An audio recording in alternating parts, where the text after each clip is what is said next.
Assalomu alaykum. Ushbu loyiha Xalq banki hamkorligida Toshkent viloyati O'rta-Chirchiq tumani Uyg'ur mahalla fuqarolar yig'ini 373-konturda amalga oshirilmoqda. Bu yerga gulkaram mahsuloti ekilgan, maydon hajmi 14 gektarni, bo'yiga 237 metr, uzunligi esa 589 metrni tashkil qiladi. Bu yerdagi ekinlar zamonaviy usullar bilan parvarishlanmoqda.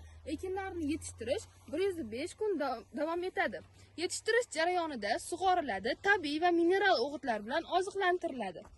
Ushbu loyihaga 42 ta dehqon xo'jaliklari biriktirilgan bo'lib, har bir dehqon uchun o'rtacha 33 sotiqdan yer maydonlari to'g'ri keladi.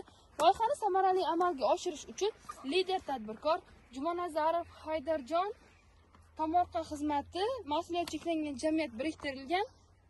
Ushbu loyiha bo'yicha har bir gektardan 25 tonna, jami 350 tonna hosil olish rejalashtirilgan.